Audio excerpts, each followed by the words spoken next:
Today's top stories and your weather forecast in the first 8 minutes. Now on 8 News at 11. This is the happiest moment, obviously, of my life. A stunning upset in Virginia's 7th District primary tonight. After 13 years in the House, Eric Cantor is ousted by a Tea Party favorite and Randolph-Macon professor who has never held public office. Thanks for staying with us tonight. I'm Juan Condi. And I'm Christina Farrick. Observers say Brat beating Cantor is like David beating Goliath. A combination of low voter turnout and simmering discontent among the Republican Party's most conservative element spelled defeat for Cantor, an incumbent who until now seemed untouchable. Here are the numbers now. With 100% of precincts reporting, Brat has over 36,000 votes, or 55.5%.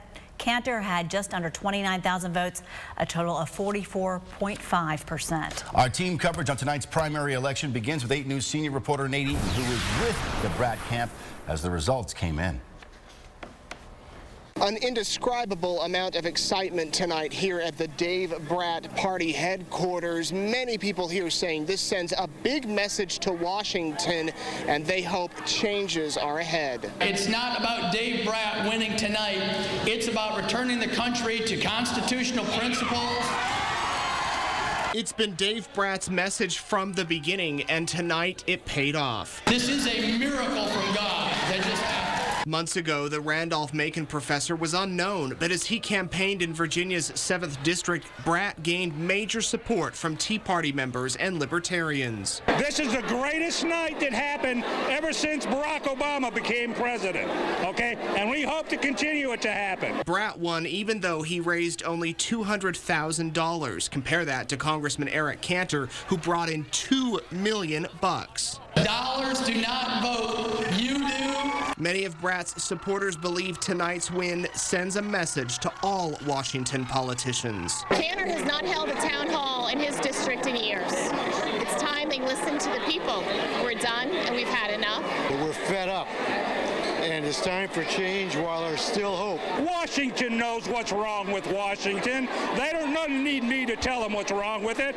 Just look at the budget. Now, Brat told the crowd tonight, when I go to Washington, we will cast votes. I won't cast the vote. Of course, a big, big upset for Congressman Eric Cantor. Avajoy Burnett continues our team coverage with that aspect of the story. An absolute stunner as 7th-term Congressman Eric Cantor loses in today's primary election. I know there's a lot of long faces here tonight, and it's disappointing, sure. But I believe in this country. I believe there's opportunity around the next corner for all of us. Cantor is a powerful Republican in Capitol Hill. He's a House Majority Leader some thought would one day become Speaker of the House. He was, at the pinnacle of his career, basically. Congressman Cantor was the epitome of our party. He did things in Washington that we didn't think he was going to get done. He realized that to make things work, sometimes we're going to have to cross party lines and learn to work together. So hurt and disappointed. After tonight's humble concession speech, But I want to thank you for that as well. Cantor left, and protesters some thought were Democrats took over and started chanting. Cantor was confident he would win. After all, his campaign raised more than $5 million compared to Brat's $200,000, but it wasn't enough. He did not seem to spend as much money, but yet got a better turnout than Eric Cantor did. And that's when it all comes down. Politics is local. It is what it is. And unfortunately for Eric, his reign comes to an end. Avajoy Burnett, 8 News. This has really been an incredible evening. We're joined now by 8 News political analyst Richard Marr, who's a professor of political science at Randolph-Macon College. Has there ever been a bigger upset in Virginia politics than what we've seen this evening? It's hard to remember. It's hard to imagine one. I mean, you have an entrenched incumbent in office for a dozen years, someone who is in the leadership in the House. I mean, very rarely does someone who's in a solid position in the leadership in the House get defeated. Now, What exactly happened in your mind this evening? Well, it's hard to know until we get a chance to look at the data, but it seems like there was an enthusiasm gap between supporters of Cantor and supporters of Dave Brat. I mean, people who were really excited to come out and vote for Dave Brat, whereas in a primary election, it's really hard to get people interested in the vote. And I don't think that Cantor was able to mobilize his supporters, sort of rank and file Republicans, people who tend to vote occasionally, or they'll vote for elections, but they don't pay much attention. So lower turnout, higher enthusiasm on the Brat side, and this is the result. What does this mean for Virginia? Having Eric Cantor as a majority leader in the House gave Virginia a great deal of influence in Congress. Right, and he was able to steer certain, military contracts, and this may mean for the entire state, because the entire delegation relied somewhat on Cantor to deliver political support for people all across the country, for candidates all across the country. So you lose a powerful leader like that in your delegation for a state, that can cause problems when it's time to argue against a base closing or to argue for more money of a government contract. All right, quickly, does this change the complexion of the race in November? Just about 20 seconds. It's hard to know about that. Certainly not the race in the district, but nationally we'll be able to say, Republicans are going to be in disarray. The Democrats are going to be able to say the Republicans can't even choose their own leaders. Interesting. Richard Marr, thanks for coming in on such short notice. Big story tonight. We'll have continuing coverage of tonight's big upset on Good Morning Richmond. Richard Marr will be back in to talk to Morgan and Amy and discuss how Cantor's defeat will affect you and the Republican Party nationwide. Tune in for the latest. Good Morning Richmond begins at 4:30 a.m. Here new at 11, after the tragic death of a 7-year-old boy last year at the Brandermill Independence Day celebration, there are big changes coming this July. If you want to go, you have to show your ID to prove that you live in the neighborhood. You need to pick up a pass at the Brandermill Community Association beforehand at the office there, or show your reservation at the Boathouse restaurant. Also, there will be checkpoints to deal with parking and folks blocking the narrow streets. We asked organizers if the new rules are because 7-year-old Brendan Mackey was killed by that stray bullet last year. That was certainly a horrific tragedy that happened on July 4th, and but the issue of parking has been going on for a number of years, and the collective we decided we could finally needed to do something about it. Organizers plan to make changes each year to make it better and safer.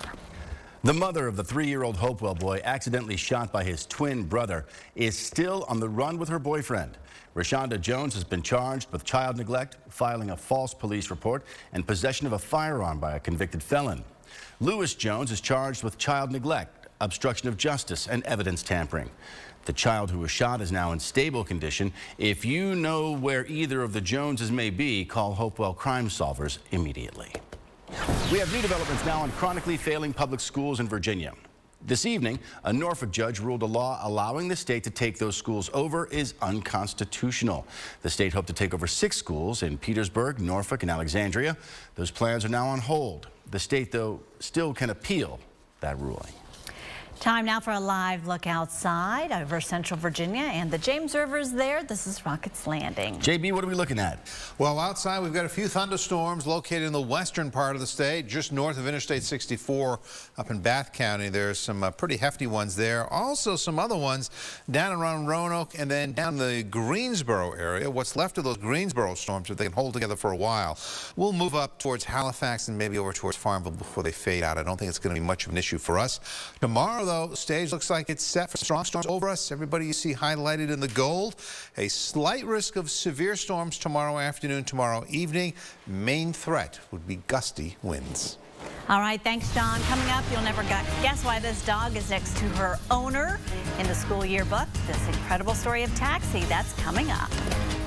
Plus, an ABC exclusive interview with a friend of Tracy Morgan's who was in the limo with him at the time of that terrible accident that almost claimed the comedian's life. You're watching 8 News at 11, covering the news where you live, from Semmes Avenue to Scott's Addition. Stay with us. Juan and I are back after the break. across America with mega jackpots. It's Mega Millions. Hello, America. I'm John Crowder. It's Tuesday, June 10th, and tonight's Mega Millions jackpot is an estimated annuitized $55 million. To win that jackpot, you must match these 5 white balls plus that gold mega ball. Now, let's see if I can make you a millionaire tonight. Our first number tonight is 74. That's followed by 10. Up next, we have 24. That's followed by 2, and your final white ball for this Tuesday evening is 26. Now for the Mega Ball. Tonight's Mega Ball number is 7. Again, tonight's winning numbers are 74, 10, 24, 2, 26, and the gold Mega Ball is 7. Now, if no one matches all 6 numbers, Friday's jackpot could be $66 million. Good luck and play on, America.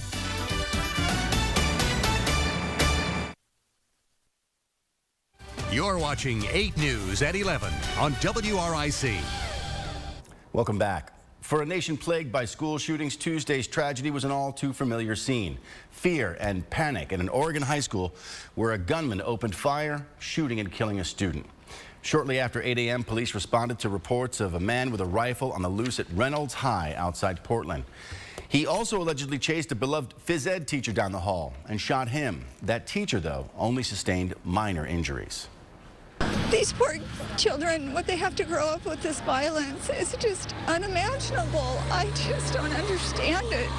The shooter was found dead, his motive still unknown. The student who was shot, 14-year-old Emilio Hoffman, was just 1 day shy of completing his freshman year. An ABC News exclusive, a friend in the limo with comedian Tracy Morgan says they were cracking jokes when the limo was violently hit, sending glass and people flying. ABC's Kimberly Richardson has this exclusive interview. That was a great show, and, you know, it was upbeat coming back, and next thing you know, bam. The limo Harris Stanton was riding in was hit from behind. It happened so fast, so. And the sound, like you said, metal. It's metal crunching. It was awful. A big rig driven by Kevin Roper, the truck barreling down on the Mercedes-Benz. Did you know at the time you flipped? No, I didn't know at the time. I flipped, we flipped. You flipped? How many times? Once, twice? I think once. Once, yeah. Stanton is the only passenger who's been released from the hospital. He has a severely broken wrist and bruised ankle. His close friend, Tracy Morgan, remains in critical condition. Morgan's assistant, Jeffrey Malia, and fellow comedian Artie Fuqua are also still in the hospital. In this exclusive interview, this married father of 2 tells me during the crash early Saturday morning on the New Jersey Turnpike, he was conscious the entire time. The group was sitting in bucket seats. The 37-year-old shows me Morgan was sitting right in front of him. His chair was turned around. The men were facing each other when all hell broke loose. It happened so fast, and when it stopped, Tracy was on top of me, and I didn't see anyone else. Just metal, and I could see the stars from outside because the top was ripped open. And I heard the driver, you know, cursing out the other driver, and I was just saying, help me, get me out of here. I just was trying to get out. He says Morgan was unconscious, breathing, but clearly gravely injured. Somebody finally pulls me out. I think the driver pulls me out, and they laid me on the ground. I saw my man Artie laid out. I was like, oh, but they all like they was about to just get up and go. That was crazy. But, you know, obviously they didn't do that. Harris, who's also a comedian, tells me he's overwhelmed by the love and support he's received from his fans on Facebook and Twitter, that he's trying to respond to everyone. He hasn't yet had a chance to see Morgan in the hospital, but plans to soon. Kimberly Richardson, ABC News, New York. All right, time to talk about what's going on weather-wise, and we're watching this slow-moving system that's working its way up the Ohio River Valley and bringing clouds towards us and continuing every afternoon to generate some pretty good thunderstorms that last into the evening hours. Just starting to wind down now, but we already start to see what may be the start of tomorrow's band developing off to the west. Here's the line that's come through this afternoon, fading out as it moves towards us here in central Virginia. Showers and thunderstorms early this evening going down through the northern neck have faded out. The ones here in West Virginia lifting to the north, but still kind of beginning to fall apart right now. There are a few more down here in North Carolina, might make it into some of the western areas in the wee hours of the night. It's pretty sticky out there. We're sitting at 75 right now, 70 Hanover County Airport, Louisa, where you had a good dose of rain around the 5 o'clock hour. Checking in at 66. We'll drop down to about 70. We'll have a little sun tomorrow morning through the middle of the day, so we'll jump all the way to 76 degrees at 8 a.m., 88 degrees at noon, topping out around 92. Showers and thunderstorms on tap for us across the board.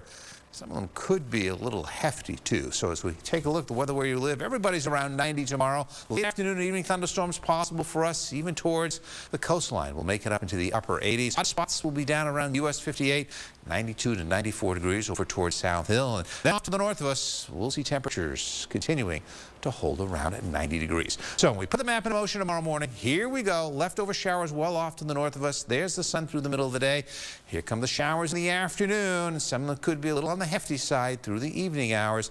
And we quiet down a little bit. And when you look at the 8-day forecast, we repeat it again on Thursday and Friday. Storms may not be as strong, but they may be more widespread, and you'll see those temperatures there dipping into the upper 80s. Things clearing up nicely for the second half of the weekend.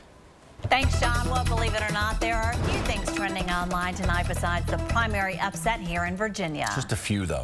This is coming to us from Oz, or Australia, where people woke up to a giant hot air balloon in the shape of Jesus. The 151-foot-high replica of Rio's Christ the Redeemer floated high above Melbourne today with that slogan, "Keep the Faith." It's a marketing stunt by an online gambling site ahead of the World Cup. That site is now being criticized for linking religion to wagering. A spokesperson says the balloon's less about gambling, though, than supporting Australia's national team, nicknamed the Socceroos. Now in Texas, a middle school student's dog is pictured right next to her in the yearbook. Rachel Benke has epilepsy. Her service dog, Taxi, can predict the onset of her seizures. He's been by her side for 4 years. So her mom sort of joked to the school photographer that Taxi should be included since he also attends school, and he obliged. All the kids love the fact that Taxi is included there in their class. Aww. Just one of the classmates. That's awesome. That dog looks just like a couple of kids I went to high school with. Oh, that's so bad. I know. I had to. Stay with us. We're back in a moment.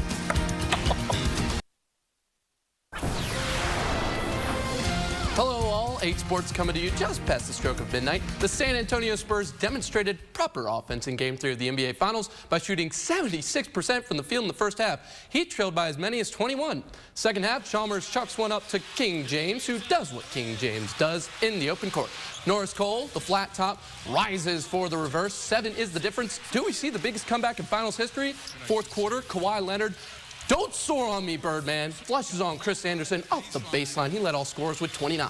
Shortly after, Patty Mills on the loose ball taps it to Monty Ginobili all by himself, sealing Game 3 for San Antonio, 111-92. Cosby High School in Chesterfield is sending not one, but 3 teams to compete for the state title this year: baseball, softball, and women's soccer. It's thanks in large part to an athletic program that has been rock solid since the opening of the school. Cosby High School, home of the Titans, a name synonymous with their dominance in high school athletics. We've had a strong program since we've opened. We were state champions in softball and girls soccer, and we were runner-up in boys soccer last year. Our baseball team, I think this is our 4th trip to the state tournament. A program that is built on the foundation for success on the field, in the classroom, and at home. Kids come through the program, they understand what the expectations are. It's not just to make a team. I always tell my kids, family number 1, academics second, and everything else will take care of itself. And I established some ground rules. And in order to play for this program, you're going to have to be a good softball player and a good student. But this past April, tragedy struck in the loss of senior Tyler Patnaud. The school has since surged forward through the sports that bring them together every day. It's kind of cool to see everyone come together like that and just kind of be one big happy family. We always come out here and play hard and just have fun and maybe win it all for them. We've gone through difficult times, student issues and different things that have gone on, but when you look that afternoon, they're on the field, they're at practice, they're doing their jobs. That's a concrete thing that they can latch hold to being in that program. Team, 1, 2, 3, team. Set it up, let's go. The Titans baseball squad is the first to go for the title. They play on Friday at 3 p.m. For 8 Sports, I'm Chip Briere. All right, thank you, Chip. Local NASCAR pioneer Junie Donlevy has died. The 90-year-old passed away last night in Richmond. Tonight, 8 News senior reporter Nate Eaton looks back at his distinguished career. I got into racing for fun. Junie Donlevy speaking with 8 News back in 2007 about his 50-plus years working in NASCAR. What we did with racing, we made fun out of it, enjoyed every bit of it, and met the nicest people all over this country. The 90-year-old died Monday night, but his legacy will long be remembered. About 33 years, we never missed a Daytona 500. Ken Bell worked side by side in Junie's shop on Midlothian Turnpike for nearly 50 years. They traveled the country together as Junie fielded his number 90 cars for drivers like Joe Weatherly, Tiny Lund, and Dick Brooks. We had over 125 different drivers that through our shop and over the years. Bill Dennis, Jody Riley, and Ken Schrader were among those. They all won NASCAR Cup Series Rookie of the Year honors for Junie. We only won one race. That was at Dover with Jody Ridley, and I think that was 81. Bell says Junie lived and breathed NASCAR, and even after closing his shop 11 years ago, they still got together to watch the races. Bell last saw his friend Sunday morning, and after an incredible career, he says Junie was ready to go. Ever since his wife died, I don't know what year, about 5-6 years ago, he's been wanting the Lord to take him. Nobody ever had more fun with racing than we did. I'm Nate Eaton, 8 News. Thank you, Nate. In a statement today, NASCAR says it lost a treasure and a man who personified its proud past. Plans for funeral services have yet to be announced. Stay with us. 8 News continues in a moment.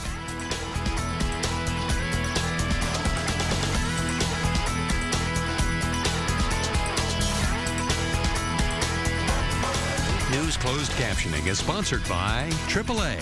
Great advice, great insurance. Welcome back. Recapping our top story tonight. An upset for the ages. Majority Leader Eric Cantor, the second most powerful man in the House of Representatives, was beaten tonight by a little-known Tea Party-backed Republican challenger in a primary. Dave Brat, a professor at Randolph-Macon College, has never held office before. We have everything you need to know on our website, WRIC.com.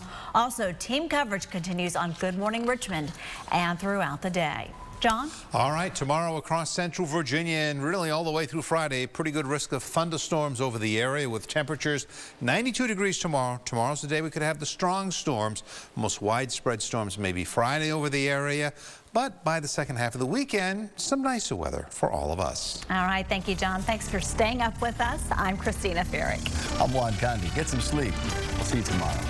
Good night.